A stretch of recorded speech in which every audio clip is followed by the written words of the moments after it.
So now that we have Melania Trump's Be Best campaign out there trying to get people to stop cyberbullying, one of the biggest things, other than the fact that she plagiarized most of the entire plan, that people have been talking about is the fact that how are you going to tackle cyberbullying when one of the biggest cyberbullies in the world happens to be your husband?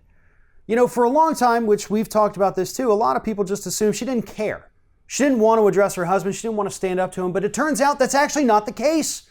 According to new reports that came out this week, Melania Trump is well aware of the fact that her husband is the biggest cyberbully on the planet. But she has been told by the White House to stand down on the issue, to not bring him up, to not address it, to ignore the fact that this man goes on Twitter or goes out and gives speeches to the media making fun of other people here in the United States and therefore setting one of the worst examples imaginable for children all across the planet. They're instructing her to ignore it and move on. First and foremost, let's get to a little whataboutism, shall we? What if we had found out that at any point during the Obama administration, the Obama White House staffers and executives went up to Michelle Obama and said, hey, don't do a thing. Don't do this. Don't go and say this. We don't want you to contradict your husband or make him look bad. Oh man, the right-wing media would be freaking out about that. They'd be talking about the fact that Michelle Obama was a prisoner in her own home.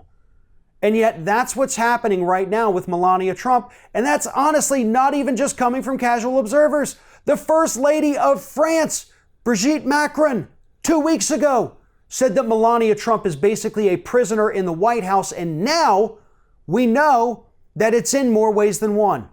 It's not just about her having to hide or be out of the way and feeling like she can't leave. No.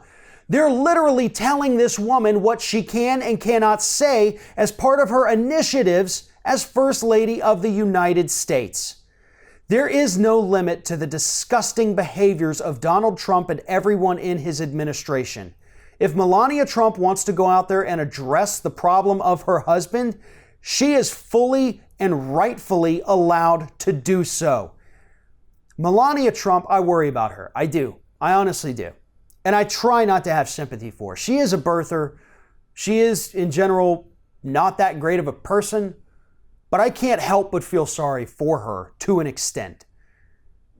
She is a prisoner in this White House. She's a prisoner of Donald Trump.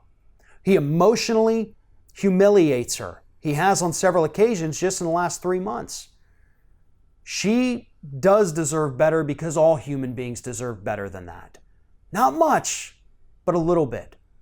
But as long as she stays with that man, her life is going to be a living hell. And if you want to set a good example for everyone in the world, the best thing, the smartest thing, and the healthiest thing that you could do is to walk away from that relationship and never look back.